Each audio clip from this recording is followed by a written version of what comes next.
So far, we've just been differentiating with x's and y's, so we've always been calculating dy by dx. But you could use any letters. So in this video, we're going to look at using different letters.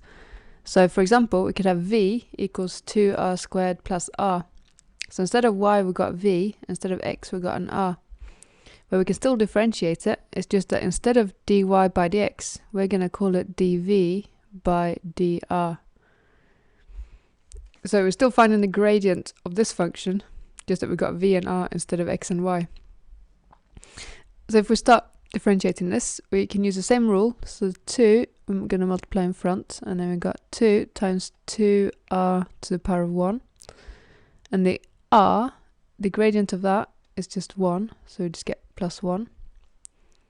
And then we multiply this bit out, so we get 4r plus 1. And that's the derivative of this function that we started with. Okay, so if we do another one, if we could have capital A equals s times s plus 3. So the capital A could be maybe an area, and s could be a distance, because if it looks like we're multiplying two distances together to get an area. For example, it could mean many other things, but that's one thing that it could mean. So if we want to differentiate this, we're first going to have to multiply out the bracket as usual. So we get that the area is equal to s squared plus 3s. And now we can differentiate it. We get dA by ds equals s squared differentiates to 2s, and plus 3s becomes just plus 3. Okay, in the last example, we'll do it on a new page because it's a bit longer.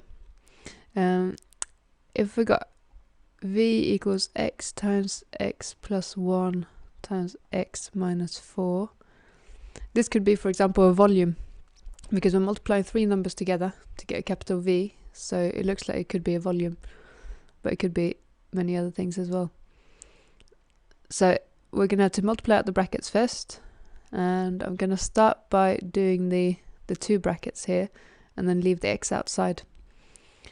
So x times x gives us x squared, and then x times negative 4 is minus 4x, and then 1 times x is just plus x, and then 1 times negative 4 is going to be minus 4. So let's tidy this up a bit. The minus 4x plus x combines to give minus 3x. And now we can multiply it by the x that we had outside the bracket. So x times x squared is x cubed, and then x times negative 3x is negative 3x squared, and x times negative 4 is just minus 4x. So this is our function. And now we can differentiate it. We can write dv by dx equals, and when we differentiate this bit, we're going to get the 3 coming down in front and reduce the pi by 1, it becomes 2, and 2 is going to come down in front, 3x to the power of 1, and then minus 4x just becomes minus 4.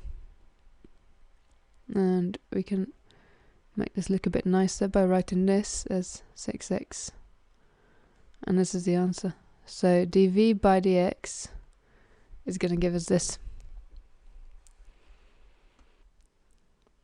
We could also change the letters when we're using our f of x notation, because instead of f of x, we could call it, for example, g of x. So we could have a function g of x, let's do a simple one, x plus 2. So if g of x is x plus 2 and we want to differentiate it, remember with f of x we got f prime, so with g of x we're going to get g prime of x, which is going to be this differentiated. And the 2 we know is just going to disappear. The x, when we differentiate it, we just get 1. So this is a nice simple one. You just got g prime of x equals 1. You could use any letter here. You could have a of x, or v of x, or b of x. So any letter that you want to call your function, when you differentiate it, you would just get that primed.